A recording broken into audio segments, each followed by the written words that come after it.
పురుషోత్తం రెడ్డి గారు, ఏంటి ఈ మాట వెనుక అంతరార్థం అర్థం కావట్లేదు. ఇప్పుడు ఆయన్ని అభిమానించే వాళ్ళు చాలామంది ఉన్నారు. మొన్న ఎన్నికల్లో గెలిచారు కదా, ఇప్పటికి 3 సార్లు గెలిచారు కదా.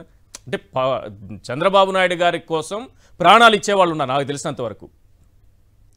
ఆ స్థాయిలో ఉన్నారు అభిమానులు. ఆయనకి ఉంటారు, ఏ నాయకుడికైనా ఉంటారు, ఆయనకి అదే స్థాయిలో ఉన్నారు. ఇంత అనుభవం ఉంది. కానీ వీళ్ళందరూ ఆయన కోసం అంతగా చూస్తుంటే ఇంట్లో ఉన్నటువంటి కుమారుడు ఏంటి బాధపడతారని అనడం ఏంటి? అది కూడా ఆ ఇంట్లో వ్యక్తే, బయట వ్యక్తులు కాదు, రాజకీయ స్టేట్మెంట్ కాదు, పొలిటికల్ స్టేట్మెంట్ కాదు ఇది. అంటే ఈశ్వర్ గారు అందరికీ నమస్కారం. బేసిక్ గా వారి ఉద్దేశం ఏంటంటే లోకేష్ గారు చాలా త్వరగా ఉప ముఖ్యమంత్రి కావాలని కోరుకుంటున్నారు. అది గత కొంతకాలంగా మనం చూస్తున్నాం. కారణం ఏంటంటే చంద్రబాబు గారికి ఇప్పుడు 70 దాకా వచ్చింది కాబట్టి వచ్చే ఎన్నికల లోపల 80 అవుతుంది. యాక్చువల్ గా ముఖ్యమంత్రి తొందరగా కావాలని బాధపడతాడు అనుకుంటా. అంటే వారి ఉద్దేశంలో కొంచెం సెటరలిక్ గా అన్న 50 ఏళ్ళు అంటే ఇంకొక 20-25 ఏళ్ళు యాక్టివ్ గా రాజకీయాల్లో ఉన్నప్పుడు లోకేష్ గారు ముఖ్యమంత్రి కాలేదు కదా. కాబట్టి ముఖ్యమంత్రిగా కొంతకాలం వెయిట్ చేయాల్సి వస్తుంది లోకేష్, అందువల్ల బాధపడి ఉంటారని చెప్పడం ఇటు చెప్పేశాడు. అది కాస్త మిస్ఫైర్ అయింది అంతే తప్ప వేరే ఉద్దేశాలు ఉండరు. లోకేష్ గారు వాళ్ళ తండ్రి ఇలాంటి ఎక్కువ రోజుల్లో ఉండాలనే కోరుకుంటాడు. ఎక్కువ రోజులు ఉంటేనే ఆయనకు కూడా సేఫ్, ముఖ్యమంత్రిగా ఇంకా మంచి పదవుల్లో పొందడానికి కూడా ఒక అసట్టే కదా. చంద్రబాబు గారు అంత ఎక్కువ కాలం ఉంటే అంత లోకేష్ గారికి అసట్టే కదా. ఈ కొత్త ఇన్వెన్షన్ ప్రకారం 50 ఏళ్లకి ఎక్స్టెండ్ చేస్తారా పవన్ కళ్యాణ్ పొత్తునేమన్నా? పవన్ కళ్యాణ్ గారు పొత్తు జగన్ గారు ఎన్ని రోజులు స్ట్రాంగ్ గా ఉంటే అన్ని రోజులు పొత్తు పెట్టుకుంటాడు. కాబట్టి చంద్రబాబు గారిని దృష్టిలో పెట్టుకుని ఆయన పొత్తు పెట్టుకోడు, జగన్ గారిని దృష్టిలో పెట్టుకుని పొత్తు పెట్టుకుంటాడు. కాబట్టి అది పెద్ద ఇబ్బంది ఏం లేదు. చంద్రబాబు గారి ఎక్స్టెన్షన్ 50 ఏళ్ళు అయితే లోకేష్ గారు ఇంకా 60-70 ఏళ్ళు ఎక్స్టెన్షన్ అవుతాడు కదా.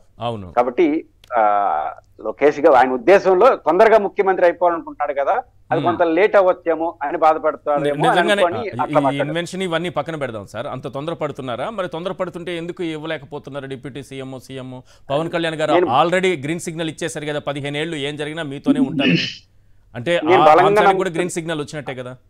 నేను బలంగా నమ్ముతుంది పవన్ కళ్యాణ్ గారు ముఖ్యమంత్రి ఏది తెలుగుదేశం పార్టీ లోకేష్ గారికి ఇచ్చినా ఆయన పేచి పెట్టడు, కొంత బయట మీడియాలో తప్ప ఆయన అడ్జస్ట్ అవుతాడు. నెంబర్ 1. నెంబర్ 2, తెలుగుదేశం పార్టీ రాజకీయ భవిష్యత్తు రీత్యా కూడా లోకేష్ గారిని ఫ్రంట్ లైన్ లో తీసుకురాక తప్పదు.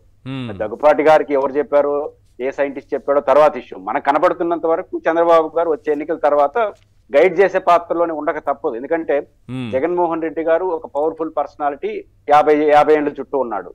పవన్ కళ్యాణ్ గారు ఒక పర్సనాలిటీగా 50 ఏళ్ల చుట్టూ ఉన్నాడు. కాబట్టి తెలుగుదేశం పార్టీగా లీడ్ చేయాలంటే అనివార్యంగా లోకేష్ గారు, ఆయన రాజకీయ వారసులు ఆయనే కాబట్టి వాళ్ళ ఇష్టం. కాబట్టి ఆయన కూడా ఫ్రంట్ లైన్ లోకి రాకపోతే ఢీ కొనడానికి ఇబ్బంది అవుతుంది. అందువల్ల లోకేష్ గారిని ఉప ముఖ్యమంత్రి నెక్స్ట్ ఎన్నికల్లోనే సారథిగా ముందుకు రావాలి. ఆయన సక్సెస్ అవుతాడా ఫెయిల్ అవుతాడో ఆయన పార్టీ ఆయన ఇష్టం. కాబట్టి ఆయన్ని నేనైతే కరెక్ట్ స్ట్రాటజీ ఉప ముఖ్యమంత్రి ఇచ్చి నెక్స్ట్ ఎన్నికల్లో ఆయన ఫ్రంట్ లైన్ లో తీసుకురావడం తెలుగుదేశం వ్యూహాత్మకం కూడా కరెక్టే. కాబట్టి ఆయన అవ్వాలని ఆయన కోరుకోవచ్చు, చేయాలనే బాధ్యత కూడా తెలుగుదేశం పార్టీ ఉంటే పెద్ద ఆశ్చర్యపోవాల్సిన అవసరం. పవన్ కళ్యాణ్ గారి సబ్జెక్ట్ ఏమి నాకు తెలిసి పెద్ద ఇబ్బంది కాదు, ఆయన ప్రశాంతంగా ఒప్పుకుంటాడు. 10 ఏళ్ళు సావాసం చేస్తాము, ఇంకా 15 ఏళ్ళు కదా ఇప్పుడు ఎక్స్టెండ్ చేశాడు, 15 ఏళ్ళు అన్నాడు. 15 ఏళ్ళు చంద్రబాబు గారు ముఖ్యమంత్రిగా ఉంటారు ఖచ్చితంగా నెక్స్ట్ ఎన్నికల్లో. ఆ తర్వాత లోకేష్ గారు ముందుకు రావాల్సింది కదా గెలిస్తే. కాబట్టి 15 ఏళ్ళు సావాసానికి సిద్ధపడ్డాడంటే అనివార్యంగా లోకేష్ గారు ముఖ్యమంత్రి పదవిని కూడా యాక్సెప్ట్ చేసినట్టుగానే భావిస్తారు. టీడీపీ అధికారంలోకి వస్తే చంద్రబాబు ముఖ్యమంత్రి అని ఆలోచిస్తారే గానీ చంద్రబాబు ముఖ్యమంత్రి కాకుండా లోకేష్ ముఖ్యమంత్రి అనేది ముందుకు రాదు కదా. మొన్న ఎన్నికల్లో కూడా అదే కదా ప్రచారం చేశారు. ఎన్నికల ప్రచారం చేయొచ్చు, ఇప్పుడు ఆ అధికారాన్ని చెలాయిస్తుండేది ఎవరు? ఎన్నికల్లో మేనిఫెస్టోలో చెప్పినారా నేను ముఖ్యమంత్రి అవుతాను, పవర్స్ అన్ని లోకేష్ గారు చూస్తారని చెప్పలేదు కదా. చెప్పలేదు. కాబట్టి అది వేరు ఇది వేరు. ఖచ్చితంగా తెలుగుదేశం భవిష్యత్తు రీత్యా లోకేష్ గారిని ఫ్రంట్ లైన్ లో పెట్టక తప్పదు, పెడతారు కూడా. దానికి అడ్జస్ట్ కావడం తప్ప పవన్ కళ్యాణ్ గారికి ఏరే మార్కులు, అడ్జస్ట్ కాకపోతే ఏరే దారి చూసుకోవాలి. తెలుగుదేశంలో ఎవరు ముఖ్యమంత్రిగా ఉండాలో పవన్ కళ్యాణ్ గారు చెప్తే తెలుగుదేశం ఉంది కదా. అవును సార్, ఒకవేళ లోకేష్ ఈ టర్మ్ వెయిట్ చేస్తారు, 50 ఏళ్లలో ఇంకో 2-3 సార్లు అధికారంలోకి వస్తారనుకోండి, ఇన్ కేస్ అటువంటి ఇన్వెన్షన్ వస్తే ప్రతిసారి వెయిట్ చేస్తారా ఇలాగే? అంటే చంద్రబాబు గారు రాజకీయ అనుభవం, వయసు అన్నది కొన్ని సందర్భాల్లో ఎవరికైనా, మీకైనా నాకైనా వయసు అనుభవం అనేది కొన్ని సందర్భాల్లో అసెప్ట్ అవుతుంది, కొన్ని సందర్భాల్లో డిసడ్వాంటేజ్ కూడా అవుతుంది. అసెప్ట్ 2014లో అయింది. చంద్రబాబు గారి అనుభవం, చంద్రబాబు వయసు ఇడిపోయిన ఈ రాష్ట్రానికి ఒక వయసు అంత సీనియారిటీ అంత అనుభవం కావాలనేది అసెప్ట్ గా మారింది విడిపోయిన రాష్ట్రంలో. ఇప్పుడు ఏమవుతుంది, రేపు ఏమవుతుంది, చంద్రబాబు గారు ఆల్రెడీ 15 ఏళ్ళు, ఇప్పుడు 20 ఏళ్ళు అయిపోతుంది ముఖ్యమంత్రి, ఇంకా అనుభవం అంటారు. జగన్ గారు ఆల్రెడీ అనుభవం ముఖ్యమంత్రి అయిపోయినాడు.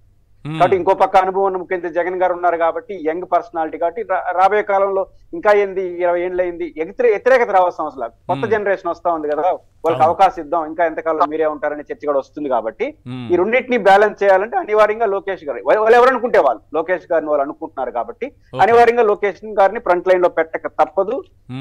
వచ్చే ఎన్నిక మళ్ళీ నేను 80 ఏళ్ళు వచ్చిన తర్వాత నేనే ఉంటానంటే జగన్ గారు అన్న సెటరిలిక్ గా 20 ఏళ్ళు పరిపాలించావు ఇంకా కూడా ఆశ తీరలేదంటే పనిచేస్తుంది ఎలక్షన్ లో. కాబట్టి ఖచ్చితంగా లోకేష్ గారు లాంటి వాళ్ళు ముందు పెట్టక తప్పదు, పెడతారని నేను అనుకుంటున్నాను. రైట్.